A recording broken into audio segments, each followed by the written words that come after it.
surga rumahku, surga rumahku, surga.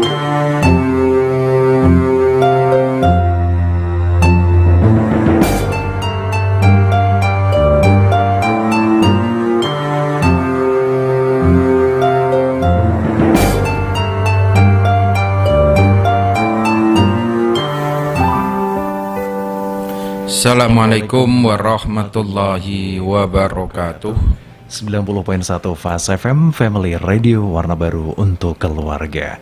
Selamat malam keluarga Fast, dimanapun Anda berada. Apa kabar untuk karena malam ini? Semoga Anda dalam kondisi yang sehat dan tentu lancar dalam melakukan aktivitasnya ya. Pastikan untuk Anda di malam ini kembali bisa menyimak di 90.1 Fast FM atau di live streaming kami. Dan tentu untuk Anda pemirsa Gus Yusuf Channel dimanapun Anda berada, untuk bisa kembali ngaji bareng, sharing bersama beliau Gus Yusuf di Baiti Janati, Rumahku Surgaku. Untuk edisi malam ini keluarga Fast, Selasa 13 Oktober 2020. Dan tentu untuk Anda malam ini bisa bergabung bersama kami, sekaligus Anda bisa sharing bersama Gus Yusuf. Manfaatkan di 314330 untuk bisa bertanya langsung ya. Di sesi phone live kami buka kebersamaan Anda. Kami undang juga untuk Anda di 0815 7870-9440 di layanan WhatsApp-nya. Dan malam ini beliau Gus Yusuf telah hadir di studio Fast FM. Kita sapa terlebih dahulu. Selamat malam Gus Yusuf. Selamat malam Dimas, juga keluarga Fast yang ada di Magelang dan sekitarnya, yang tentu nyimak di 90.1 Radio Fast FM. Selamat malam juga keluarga Fast dimanapun berada yang malam hari ini gabung di channel YouTube kita dan siaran streaming. Alhamdulillah kita ketemu dalam keadaan sehat tanpa kurang suatu apapun ya. Amin ya.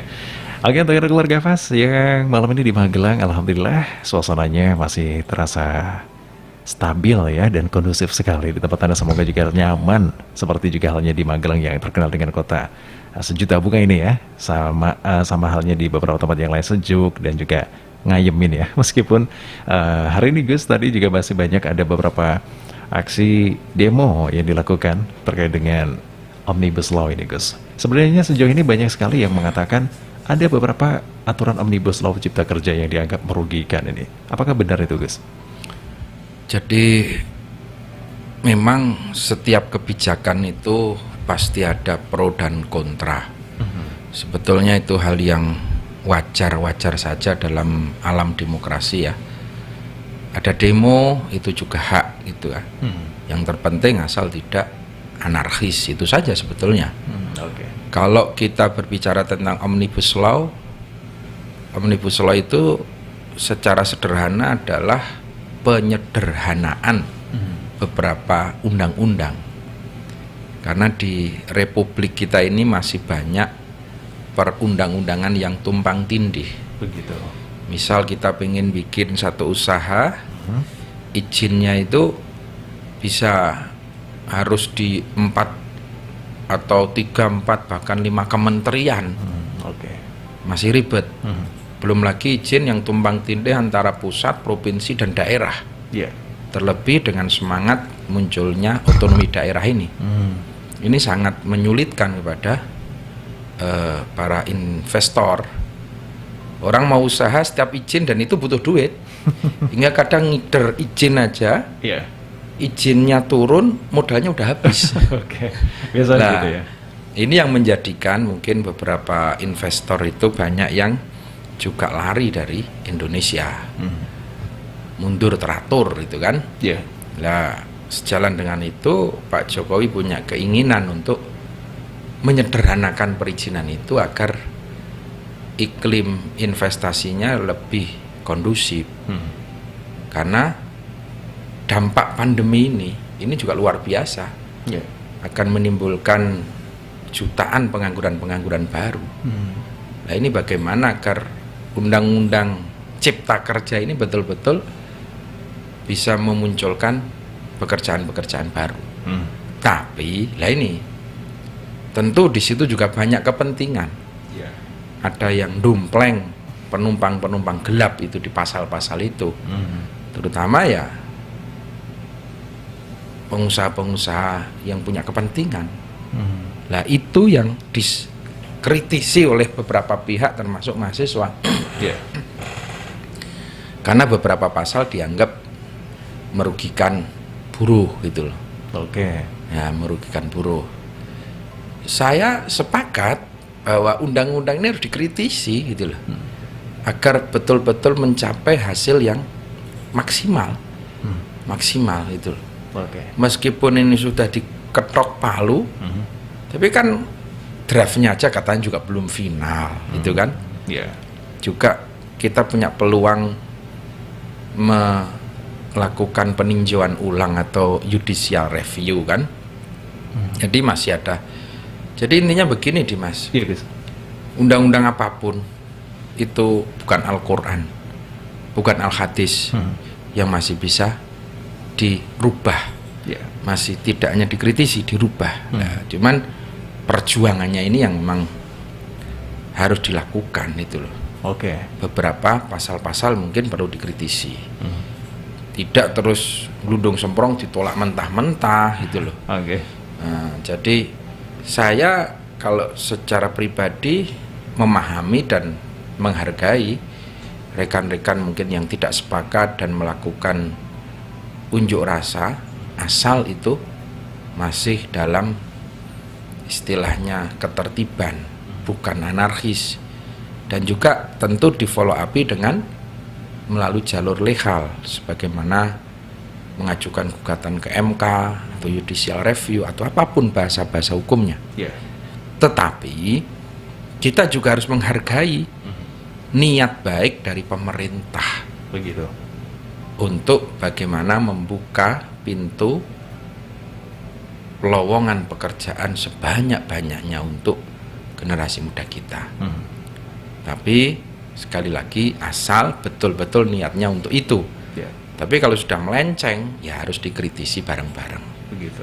Jadi tidak usah gegap gembita lah kira-kira seperti itu. Iya, baik Gus, kemarin kan juga sempat Gus Yusuf ramai sekali di lini Facebooknya ini, Gus Yusuf channel ini kan. Gus Yusuf menyampaikan ada beberapa undang-undang di Omnibus Law ini yang coba mencermet di dalam salah satu masyarakat mengatakan ini juga akan merugikan pondok pesantren gitu. Benar tidak Gus? Atau hanya pendidikan formal saja sebenarnya? Ya, memang beberapa waktu yang lalu banyak sekali SMS yang beredar yang masuk ke saya juga menanyakan hal itu. Awas, siap-siap pesantren akan diberangus oleh Omnibus Law. Ya. Karena undang-undang itu mengatur kalau pesantren yang tidak mengajukan izin dari Kemenkumham itu akan ditutup, bahkan pengelolanya akan dipenjara, Tahun. denda 1 miliar. Ya. Itu kan menakutkan sekali gitu loh. Oke. Nah, banyak sekali SMS yang masuk, WA yang bertanya soal itu. Ya, alhamdulillah ternyata Pak Jokowi kemarin sudah memberikan klarifikasi langsung bahwa undang-undang Omnibus Law ini Ya. khususnya yang pendidikan itu hanya berlaku untuk pendidikan formal, itu pun yang berada di kawasan ekonomi khusus. Jadi kalau di luar kawasan ekonomi pun pendidikan formal tidak terkena, Begitu. apalagi pondok pesantren.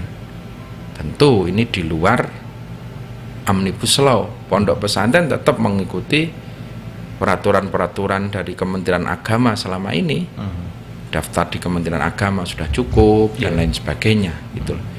Jadi tidak perlu khawatir para kiai, pengasuh pesantren. Saya menyampaikan seperti itu. Dan sekali lagi saya hanya berbicara di wilayah pesantren. Iya. Saya tidak mengomentari di luar itu karena ini wilayah saya. Iya. Kalau wilayah buruh, wilayah investasi, wilayah apa itu jujur saya kurang menguasai, jadi saya tidak akan komentar terlalu jauh gitu kan. Begitu ya guys. Iya kan. Saya juga belum baca itu, katanya 950 halaman. Begitu ya. Ya mending kinteres Quran ya saya. Iya. Mending terus Quran wis oleh Iya. ganjaran. Oke. Dan ini draft finalnya RUU Cipta Kerja ini sudah memiliki 812, Gus. Oh, 816. Jadi kepras 100 ya. Keras lagi. Kan awalnya katanya 1000. Iya. 1050, 950. Oke. 850 nanti jadi 5 waktu ini kayak Isra Mi'raj. Ada tawar-menawar ya. Oke, baik itu Gus Yusuf. Nah, ini ya kita berharap lah. Hmm. Ya demo-demo ini karena juga situasinya ini Iya. sedang pandemi Covid gitu loh. Oke. Saya juga mendoakan semoga yang demo tadi sore pulang ke rumah dengan selamat dan Amin. juga Amin. tidak muncul klaster-klaster baru COVID-19 dari demo-demo tadi. Ini yang kita Amin. doakan bersama-sama. Begitu ya. Baik, terima kasih Gus Yusuf. Menarik sekali keluarga FAS. Kalau kita berbicara terkait dengan rancangan Undang-Undang Cipta Kerja atau Omnibus Law ini, banyak sekali yang mengkomentari ya, termasuk juga ada beberapa lini masa di Gus Yusuf Channel sempat ramai. Kalau Anda penasaran, cek saja di Gus Yusuf Channel dan di sana bisa berkomentar di sana ya. Oke. Tapi banyak komentar yang miring Gus. Ya biasalah. Biasa Tadi ya. itu kan. Jadi kita ini setiap menyampaikan gagasan, ya kita harus siap dikritik. Siap dikritik ya. Tidak semua orang itu pasti cocok gitu loh. Tidak semua cocok. Silahkan menyampaikan asal sekali lagi Ya.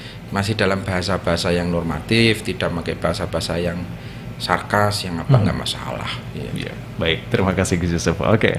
Dan ya keluarga FAS kita tinggalkan dulu untuk RUU Cipta Kerja. Besok kita akan bagaimana lihat perkembangannya. Semoga saja ini akan menjadi kebaikan kita bersama ya, khususnya bangsa Indonesia tercinta.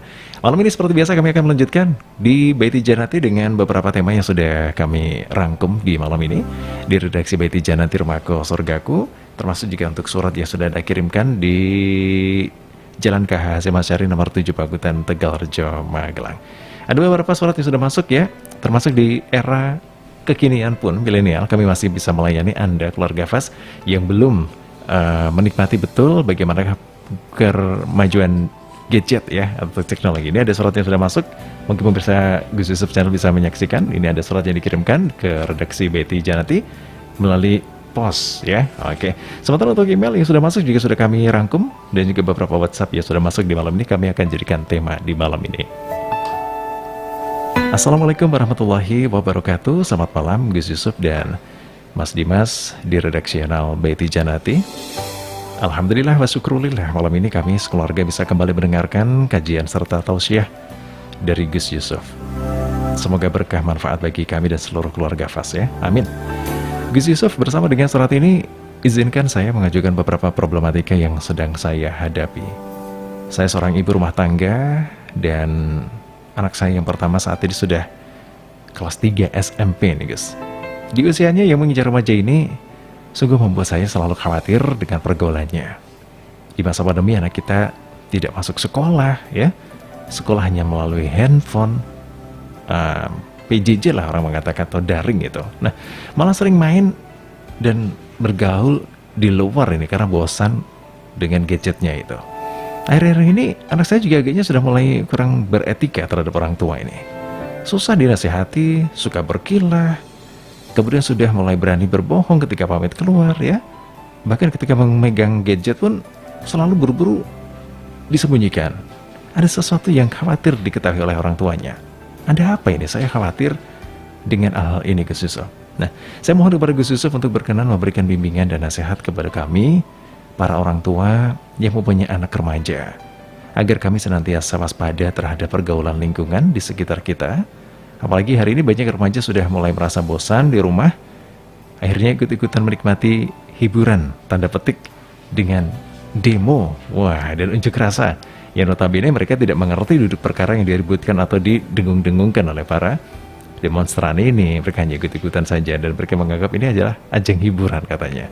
Saya mohon kepada Gus Yusuf untuk berkenan memberikan bimbingan dan nasihat kepada kami, para orang tua yang mempunyai anak remaja, agar kami senantiasa waspada terhadap pergaulan lingkungan di sekitar kita. Apalagi hari ini banyak remaja yang ikut-ikutan demo padahal belum tentu mengetahui problem yang ada. Terima kasih Gus Yusuf atas jawabannya, mohon nasihatnya. Wassalamualaikum warahmatullahi wabarakatuh. Ibu Sulastri di Temanggung.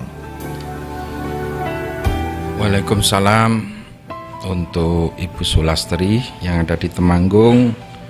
juga untuk keluarga Fas yang lainnya yang masih stay di 90.1 Radio Fas FM ataupun juga yang nyimak di siaran streaming dan channel YouTube.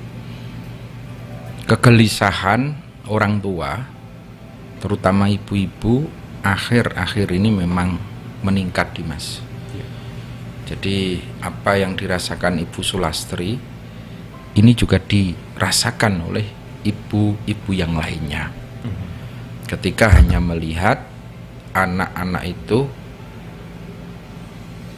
tanda kutip nganggur gitu loh, tanda kutip ya. Meskipun statusnya pelajar, statusnya mahasiswa, belajarnya daring, tapi orang tua itu melihatnya juga nganggur. Karena dianggap belajar itu ya berangkat ke sekolah, berangkat ke masjid, berangkat ke pesantren itu, baru fokus belajar. Kalau di rumah dengan mainan HP, gadget, ini kan juga masih potensi nyambi kegiatan-kegiatan yang lainnya. Baik. Maka kekhawatiran ini memunculkan juga yang namanya lost generation. Kita kalau tidak hati-hati akan kehilangan satu generasi pandemi ini.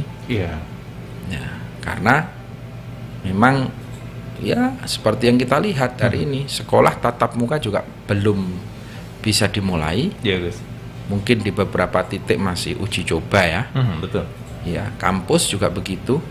Ya, justru hari ini yang bismillah sudah mulai buka adalah pesantren-pesantren. Pesantren.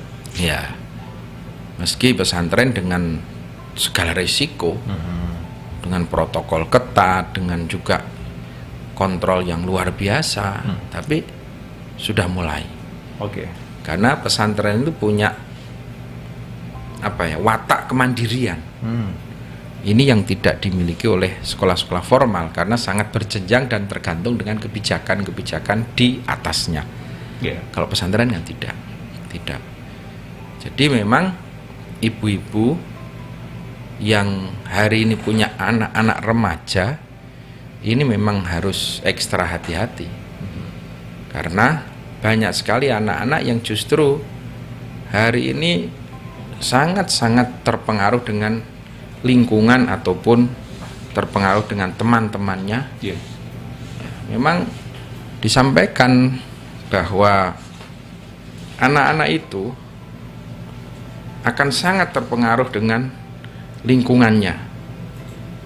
Almar'u ala dini khalilihi falyangdur mayyukhalil. Rasulullah Shallallahu Alaihi Wasallam sudah mengingatkan bahwa almar'u ala dini khalilihi, seorang itu akan mengikuti agama atau faham teman dekatnya. Falyangdur mayyukhalil, maka lihatlah siapa teman dekatnya. Lah, ibu bapak ini juga harus paham anak-anak itu ketika keluar teman dekatnya siapa. Ketika di sekolahan dia yang paling dekat siapa. Lah, kita berharap anak-anak tidak salah pilih. Dia mencari teman dekat ya yang betul-betul seiman, seakidah, mencari teman dekat betul-betul yang akhlaknya baik. Maka dia akan terbawa menjadi ikut baik. Yang berbahaya ketika anak-anak ini salah pergaulan. Satu, bisa jadi fahamnya yang salah. Ini lebih sulit nanti memperbaikinya. Maka orang sering bilang, kalau hanya salah pergaulan masih bisa diperbaiki, yang lebih sulit lagi kalau udah salah pengajian. Ini begitu ya. Iya. Jadi karena ketika akidahnya sudah menyeleweng, dia sulit diperbaiki karena dia sudah merasa paling benar. Nah, ini mungkin juga ibu-ibu harus dilihat. Jadi jangan terburu-buru ikut ayem. Aduh, anakku sekarang rajin datang di pengajian. Anakku tiba-tiba sekarang pakai hijab. Anakku tiba-tiba, lah ini juga harus dilacak betul. Di satu sisi kita bersyukur anak-anak dekat dengan agama, Tetapi kalau salah masuk pintu, apalagi nanti kalau overdosis, wah ini juga Bahaya juga nih ya. bahaya juga. Dia nanti akan justru bisa-bisa mengkafir-kafirkan orang tuanya. Nah, ini harus dikontrol. Yang kedua soal tentu pergaulan bebas, akhlak. Ya. Maka kita mendengar di saat pandemi ini, Dimas, Iya, Gus. di saat pandemi ini kenakalan remaja meningkat pesat. Hamil di luar nikah di saat pandemi ini juga grafiknya meningkat. Grafiknya meningkat ya. Iya. Oke. Ada ibu-ibu yang menyampaikan ke saya, padahal putranya itu baru SMP kelas 1. Gus, mbok jenengan usul kelah pada yang berwenang, para pemimpin itu, pripun Bu, agar sekolah itu segera buka gitu loh. Lho niki masa Covid tok. Ngeten lho. Anak kula niku mboten sekolah sudah 5 bulan lebih. Di rumah. Memang ketika di rumah anak saya aman dari virus corona. Tidak keluar-keluar. Tapi ternyata anak saya tinggal di rumah itu sekarang terkena virus yang namanya pornografi. Anak-anak itu sekarang banyak yang terpapar oleh pornografi. Ya karena anak-anak sekarang kan memang diberi gadget. Gadget ya. Jadi memang Covid ini memang luar biasa, Dimas. Yes. Dunia menjadi terbalik. Kalau dulu anak-anak itu diperintah sekolah, ojo dolanan HP. Gitu ya. Tapi kalau sekarang dolanan HP, ojo sekolah. Gitu kan. Sekarang nggak boleh sekolah. Balik-balik ya. Kebalik-balik. Oke. Jadi sekarang banyak anak-anak itu yang terpapar. Terpapar lewat HP-nya, lewat laptopnya, Oke. pada tontonan-tontonan pornografi tadi. Nah ini yang menyebabkan berbahaya. Maka sekali lagi ini butuh ekstra pengawasan. Ya. Di samping paling aman kalau kumpul itu ya jamaah bersama-sama. Mungkin sholat duhurnya, mungkin maghribnya, minimal 5 waktu itu harus ada kumpul satu keluarga. Ambil aja maghribnya atau sepakati subuhnya, bareng-bareng satu keluarga. Ya. Itu bisa untuk ngontrol anak-anak kita. Tapi kalau sholatnya aja nggak jelas, aduh, ibarat mobil itu nggak punya rem. Innas sholata tanha anil fahsya'i wal mungkar. Ketika anak-anak ini nggak sholat, ya sudah, ibarat mobil nggak ada remnya, los bablas itu kan. Losdol. Iya, los dol itu kan sekarang. Oke. Jadi memang sering saya sampaikan, salah satu keuntungannya di pesantren, kita belum ngomong soal ilmu, soal kepintaran ya. Iya, Gus.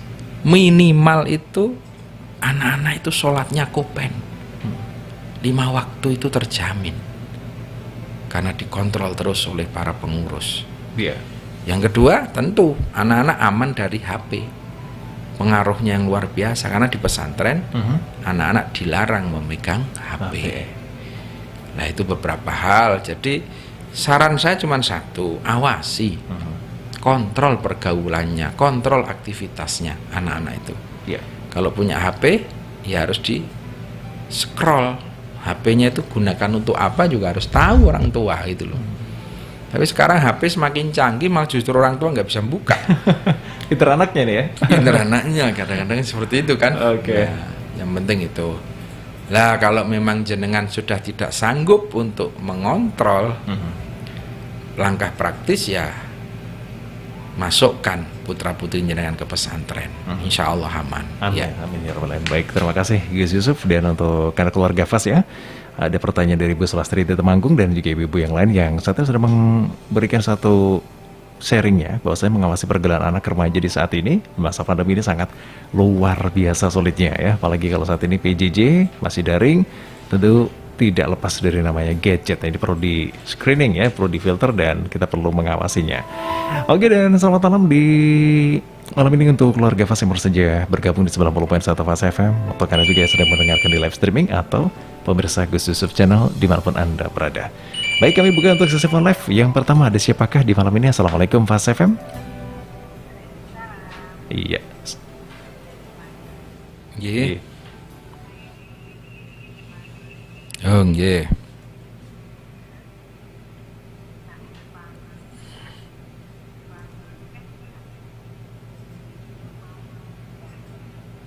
Hmm?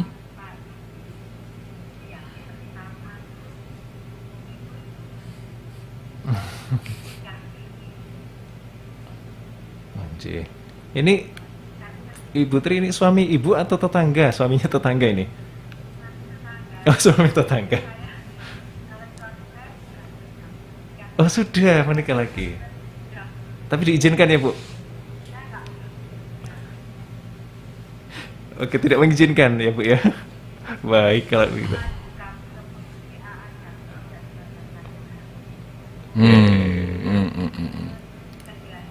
Ya. Ya, baik. Waalaikumsalam warahmatullahi wabarakatuh. Memang di dalam hukum agama, Ya. jadi Al-Quran juga sudah menyampaikan bahwa diperbolehkan menikah masna wasulasa waruba. Lelaki ini punya kesempatan untuk menikah 1, 2, sampai 4. Nah, tapi dengan syarat berbuat adil. Gitu kan. Syaratnya itu, syarat berbuat adil. Nah, berbuat adil itu kan harus wujud yang namanya keterbukaan. Saling terbuka, saling mengisi gitu kan. Iya. Gimana bisa terbuka kalau nikahnya saja sudah sembunyi-sembunyi kan? Iya, betul. Jadi itu jelas tidak bisa berbuat adil. Ya. Kalau hukum pernikahannya tanpa izin istri secara fikih sah, ya sah saja kalau hukum pernikahannya, asal memenuhi syarat-syarat yang lainnya. Karena tidak diwajibkan memang. Tapi yaitu kalau Anda tidak bisa berbuat adil, berarti Anda tidak sesuai dengan tuntunan Al-Quran dong. Oke. Nah, ini kalau kita berbicara secara fikih dan berbicara secara etik, akhlak berbeda lagi, gitu kan? Iya, Gus. Berbeda lagi. Ya harus izin orang istri yang pertama. Kalau itu secara etik, secara akhlak. Tapi secara fikih sebetulnya tidak pun juga tetap sah. Tapi apakah itu yang dicari? Ya. Apakah hanya sebatas untuk pernikahan itu untuk apa ya? Memuaskan keinginan atau nafsunya? Ataukah pernikahan itu untuk kebahagiaan keluarga, bahkan kebahagiaan tidak hanya duniawi tetapi juga untuk ukhrawi. Ya. Jadi memang Islam tidak saklek kudu siji enggak, boleh 2, 3 atau 4 itu. Kalau dalam Al-Quran seperti itu, tapi dengan syarat-syarat tadi harus dengan adil. Gitu kan. Ya. Jadi kalau nikahnya saja sudah sembunyi-sembunyi, gimana bisa adil kan? Itu kan. Ya memang sebetulnya kultur Arab sama kultur Jawa itu beda ya, Mas ya. Beda ya, Gus ya. Jadi kalau orang Arab itu ya, itu memang tanda kutip nafsunya juga luar biasa. Besar. Ya. Karena apa? Karena bisa dilihat konsumsi tiap harinya kayak apa. baik daging. Konsumnya tiap hari banyak dagingnya, banyak ya dari daging unta, daging kambing, daging bahkan di Arab itu kan biasa satu kambing untuk 4 orang, 3 orang. Ya. Nah, maka otomatis libidonya, nafsunya juga akan besar. Besar juga. Nah, kalau itu tidak tersalurkan, ya maka justru khawatir terjadi perzinaan. Misal mungkin istri lagi mens, Ya. itu nek wong Arab mungkin wis Bingung ya? dengklak-dengklak kangelan anu. Tapi nek wong Jawa panganane tempe, Iya. tahu gitu kan. Mudah anunya ini, meremnya nih ya. Apalagi jangan terong. Waduh. Waduh, lemes sih dia. Lemes nih. Terongnya maksudnya. Dan ini tidak begitu membahayakan lah. Membahayakan, ya. Tapi yang namanya nafsu itu memang ya tidak Jawa, tidak Arab, tidak Cina. Sama ya, Udah kalau kepancingan nafsu ya memang ya. Ya, tapi sekali lagi kalau pernikahan itu tidak hanya untuk sekedar untuk itu aja kan. Betul. Ada nilai-nilai sakral, nilai-nilai kesucian. Ada kepingin kita membina keluarga yang bahagia, anak-anak yang solihah, dan juga kebersamaan dunia dan akhirat. Itu. Jadi tidak hanya sekedar sah. Kalau ngomong sah ya sah. Tapi sekali lagi tidak sekedar itu aja. Begitu ya. Baik, terima kasih Gus Yusuf dan untuk Ibu Tri yang ada di Temanggung ya. Kemudian juga pertanyaan tadi yang sudah dikirimkan ke redaksi BT Janati di Jalan KH Hasyim Asy'ari nomor 7 Pakutan Tegarjo Magelang melalui surat ya. Yang malam ini sudah ada, ini juga merangkum dari beberapa pertanyaan dari pekan lalu yang sudah dikirimkan. Assalamualaikum Gus Yusuf, badhe derek matur kados pundi hukumipun jariyah kalian wakaf. Yang kedua, badhe niat jariyah wonten pondok umpami nipun ananging berupa emas nanging selami tasih gesang kepingin ngagem amargi kagem tombo kepingin mawon. Matur suwun saking kula Solikah Magelang. Ya, mungkin bisa ditranslatekan ini guys. Ya. Jadi amal jariyah itu, makna jariyah itu adalah amal yang mengalir. Amal yang mengalir sampai ila yaumil qiyamah. Amin. Umpamanya kita memasukkan dana bantu untuk masjid 500, Ya. 1 juta atau mungkin 50.000, ini bisa menjadi amal jariyah. Nah, kalau wakaf ini berupa istilahnya tempat, berupa tanah yang itu tidak bisa dipindah tangankan dan juga tidak habis karena persoalan waktu. Ya. Nggak boleh Dimas wakaf kok wakaf apa tumpeng. Oh gitu. Tumpengnya tak wakaf ke lo, tumpeng dinengke wes dino bosok, nggak Oh, boleh. oke. Wakaf makanan nggak boleh. Wakaf itu ya sesuatu yang istilahnya bisa tetap itu kan. Tuh. Kalau niat baik ibu tadi pengen aku tak jariyah Ya. kalung 10 gram, tapi engko nek aku wis mati saiki tak nggone sik. Lah ya mbok nginjing mawon jenengan nek pun mesit. Ini kan wong sedekah kok terus Tunda-tunda ya. ditunda-tunda gitu Iya. loh, ditunda-tunda. Aku jane yo pengen iki omahku ki tak wakafke ning engko nek aku wis mati. Begitu. Ki tak nggone bakulan sik. Ya sudah besok aja lah ngomongnya kalau sudah mau mati. Ya. Atau itu bisa menjadi wasiat. Wasiat juga bisa Ya ya. bisa. Cuman wasiat itu ada batasannya. Sepertiga dari tirkah atau harta tinggalan itu. Gitu.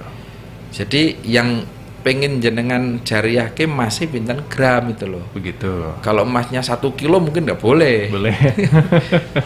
Kalau nanti dihitung dari tirkah, maksimal wasiat itu hanya sepertiga. Jadi pamannya dihitung total Dimas itu harta warisannya itu ninggali 10 juta. 10 juta, maka yang boleh diwasiatkan hanya 3 juta, sepertiganya aja. Oh begitu. Nggak boleh wasiat iki engko nek aku mati bondoku tak lebokke nang masjid kabeh. Nggak boleh. Baik. Karena masih ada ahli waris. Jadi maksimal hanya sepertiga kalau itu namanya wasiat. Jadi kalau saya sarankan ya besok aja lah. Sekarang dipakai dulu. Pun monggo diagem, makanya nek pun jenengan pun marem ning agem baru dijariyahkan itu. Begitu ya. Atau jenengan sesuk nek wis masuk ICU nah, diwasiatkan itu kan. Ya. Oke, baik. Terima kasih Gus Yusuf, Oke. Ibu Solikah yang dari Magelang ya.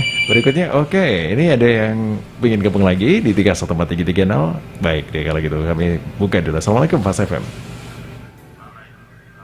Ya, mohon maaf Bapak. Ya, volume radionya dikecilkan Pak. Ya, sudah. J. Dari siapa Pak? Oh, Pak Toto di Temanggung, pertanyaannya Pak Toto.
Waalaikumsalam warahmatullahi wabarakatuh. Saya sangat sepakat dengan Pak Toto ya.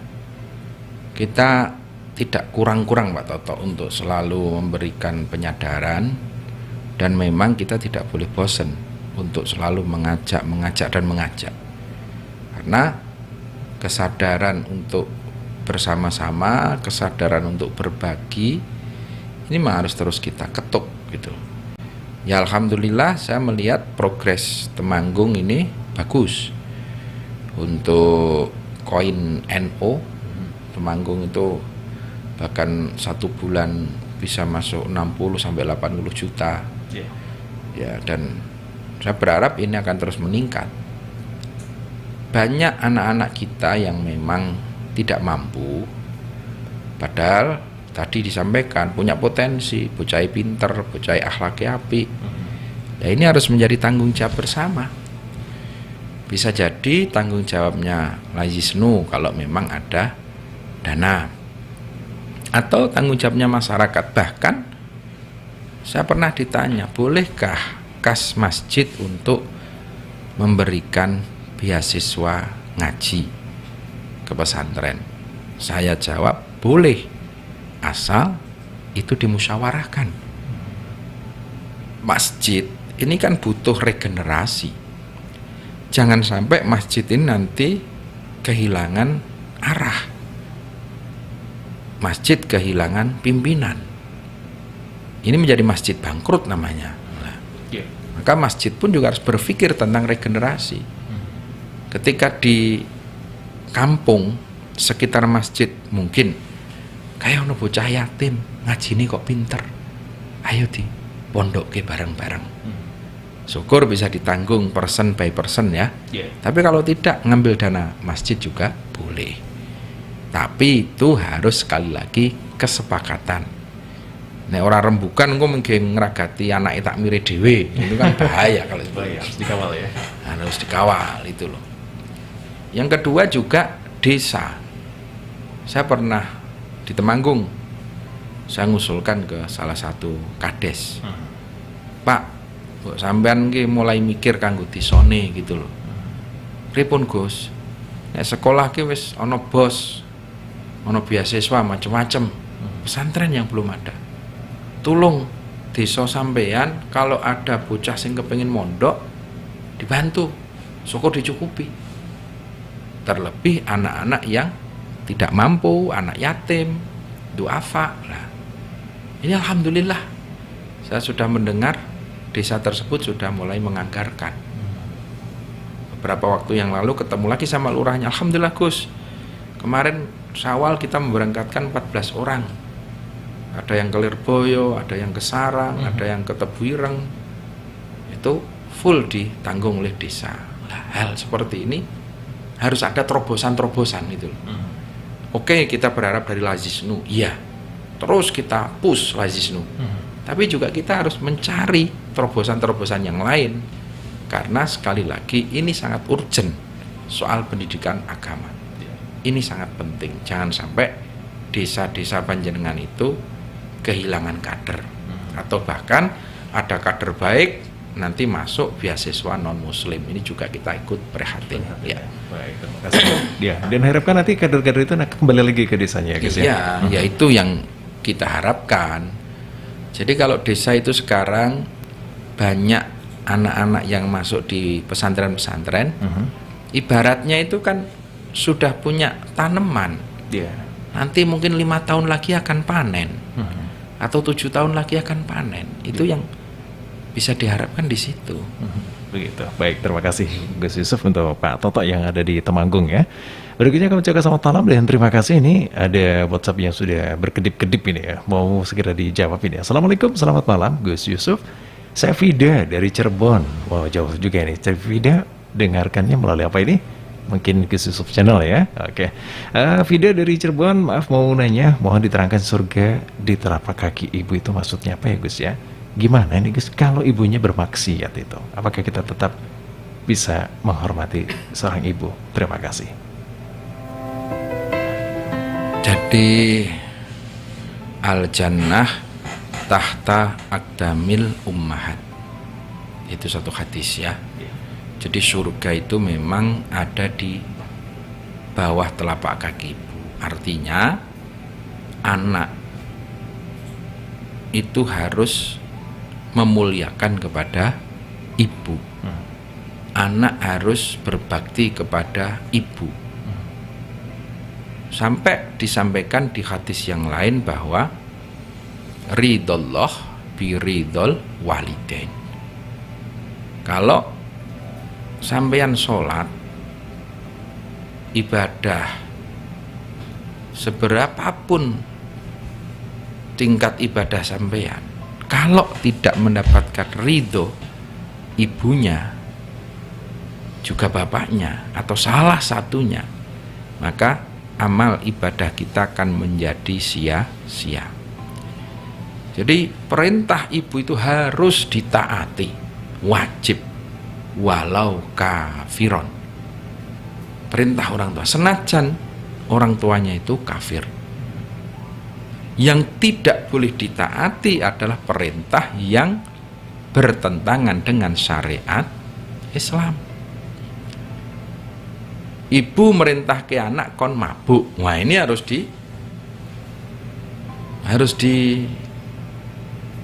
istilahnya ditolak itu kan. Ibu merintah ke anak ojo sholat, wah ini harus dilanggar atau di masjid. Itu masalah Gus. Maksudnya harus dilawan Gitu ya. Kalau itu perintah yang melawan kepada perintah Allah. Tapi kalau ibunya tukang maksiat, ibu tukang mabuk, tapi merintah anaknya untuk sholat, ya nggak masalah, harus diikuti dong. Jangan malah jawab, wah ibu dewe mabuk merintah ke sholat. Oh itu durhaka. Wong ibunya kafir aja juga wajib dihormati kok. Begitu. Asal perintahnya tidak perintah maksiat.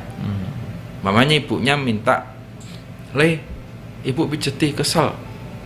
Meskipun ibunya kafir, anak wajib untuk mijat ibunya. Ibu jikoke banyu anget arep siram. Meskipun ibunya itu tukang mabuk, bali-bali karo ndoyong terus pengen nadus itu. Jikoke banyu anget. Karo mabuk itu harus diikuti kalau itu, karena itu perintah yang tidak bertentangan dengan Allah. Layani. Tapi kalau bapakmu tuh kok keciu lah, ini jangan. Jangan ya. Jangan kalau kon kok keciu, bapak kon kok ganja, jangan. Itu jelas maksiat. Jadi jelaskan mana yang harus ditaati dan mana yang harus ditolak. Ya, begitu. Baik, terima kasih untuk keluarga Fas tadi. Siapa tadi? Vida dari Cirebon ya. Oke, terima kasih untuk kebersamaan Anda. Silakan untuk Anda yang akan bergabung sekali lagi di 0293 314330. Ada sesi terakhir yang akan kami terima di phone live-nya. Kalau tidak ada, kami akan kembali ke pertanyaan berikutnya. Assalamualaikum, selamat malam Gus Yusuf dan juga Mas Dimas. Alhamdulillah malam ini sudah bisa mendengarkan Baiti Janati. Ditunggu-tunggu ini ya. Gus, ini ada beberapa hal yang akan saya tanyakan terkait dengan amalan. Bagaimanakah amalan-amalan yang bisa kita lakukan pada Rebo Pekasan gitu.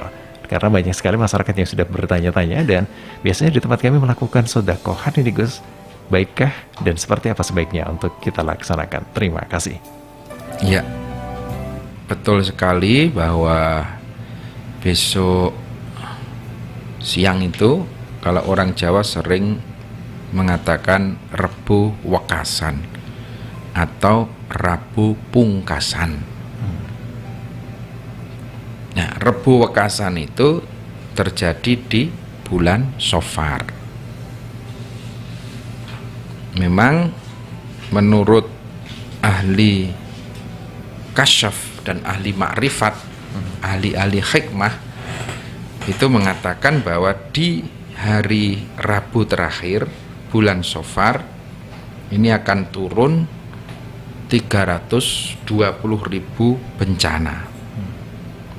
Ya, maka dari situ banyak orang tua kita yang menyelenggarakan ritual-ritual yang intinya adalah daf'ul bala, tolak bencana.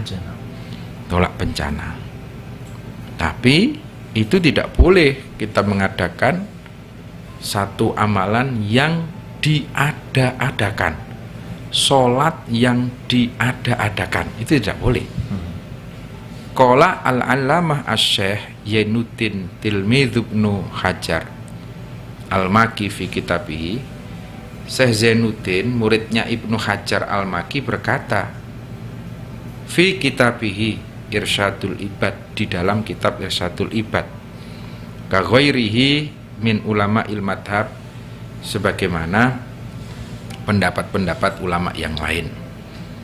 Wa minal bidai al-madhmum allati ya'thamu fa'iluha wa yajibu ala wulatil amri man ufa'iliha sholatur raghaib. Termasuk dari bid'ah yang tercela, yang siapa melakukan akan mendapat dosa, dan wajib kepada pemerintah untuk mencegah masyarakat melakukan itu adalah sholatur raghaib.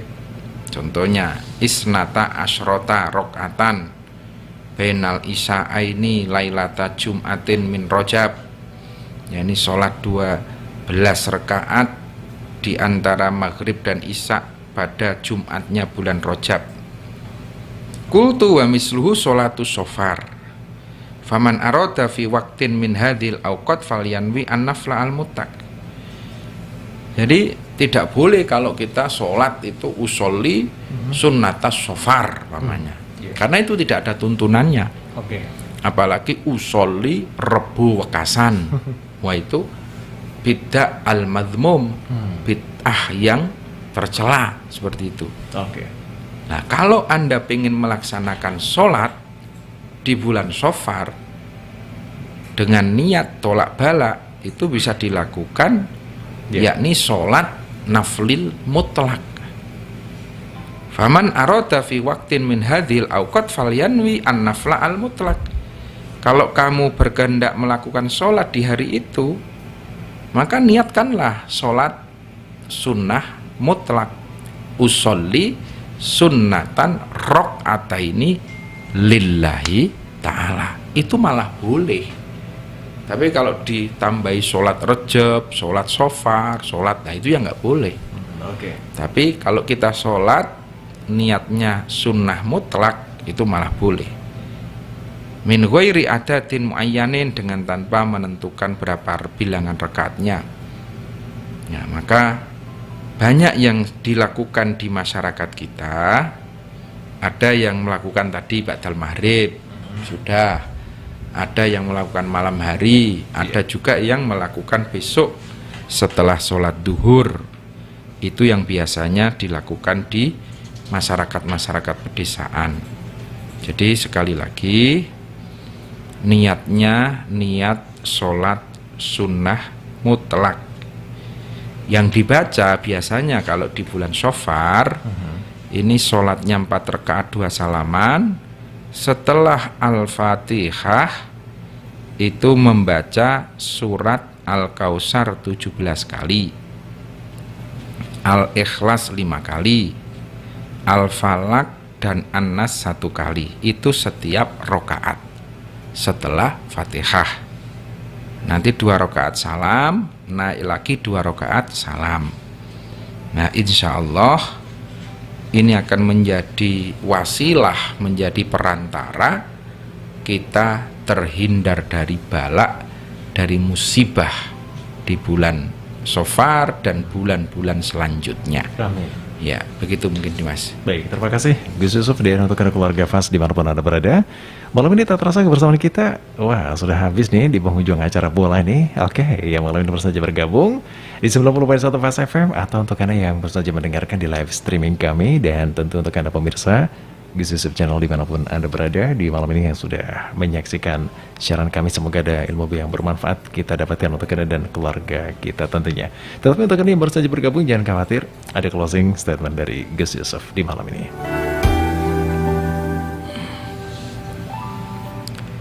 Keluarga Fas yang dirahmati oleh Allah, ada satu hadis beliau Rasulullah Shallallahu Alaihi Wasallam menyampaikan, "Allimu auladakum fa innahum makhlukuna li zamanin wairi zamanikum." Allimu auladakum, ajarilah anak-anak kamu sekalian, berilah ilmu, berilah bekal. Fa innahum makhlukuna li zamanin, karena anak-anak itu diciptakan pada zamannya sendiri. Wairi zamanikum, berbeda dengan zaman kalian dahulu. Artinya apa? Bahwa mendidik anak di zaman akhir ini memang juga ada cara dan ada pola-pola tersendiri, tidak bisa disamakan. Dulu di zaman kecil saya, mungkin anak-anak dilarang nonton televisi. Hari ini siapa yang bisa melarang nonton televisi? Karena di setiap rumah sekarang pasti punya televisi. Yang bisa kita lakukan hari ini apa? Membatasi. Oke, nonton TV boleh, tapi jangan ba'dal maghrib sampai isya. Malam sebentar saja, atau siang pulang sekolah. Nah, ini zamannya memang sudah berubah. Dulu anak-anak tidak boleh mainan HP. Sekarang orang tua dibela-belain ngutang untuk membelikan HP pada anak-anak. Karena daring, sekolah jarak jauh. Tapi kita nggak bisa nolak anak main HP, tapi harus dibatasi. Ini zamannya sudah berubah, harus dibatasi, harus dikontrol, diketati. Dulu mungkin orang tua kita, bapak ibu, ngaji Al-Quran di kampung sudah cukup untuk modal ngadepi situasi. Tapi hari ini tidak cukup, karena dulu tantangannya berbeda. Dulu kan urung ono pil koplo, dulu durung ono narkoba. Zaman dahulu paling mabuk apa ya, mentem kecubung, mentem badek paling. Nah sekarang narkoba di mana-mana. Ini lebih berat, maka anak-anak ini harus bekalnya lebih banyak. Dalam tanda kutip, anak-anak kudu luwih pinter timbang bapak ibune. Ya, bapak mbien cukup ngaji di kampung, anak sekarang harus dikirim ke pesantren.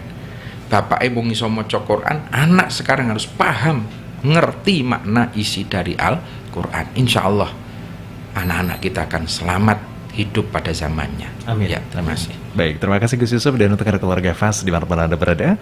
Semoga nasihat dan juga tentu ilmu yang sudah disampaikan bermanfaat untuk Anda dan keluarga Anda. Mohon maaf sekali untuk beberapa kesempatan di malam ini belum sempat kami jawab ya. Insya Allah di kesempatan yang akan datang, Baiti Janati setiap hari Selasa pukul 20 hingga selesai dapat Anda dengarkan kembali. Akhirnya dari Jalan KH Hasyim Asy'ari nomor 7 Pakutan Tegarja Magelang, kami berdua bertugas mengucapkan terima kasih. Selamat malam, selamat istirahat dan wassalamualaikum warahmatullahi wabarakatuh.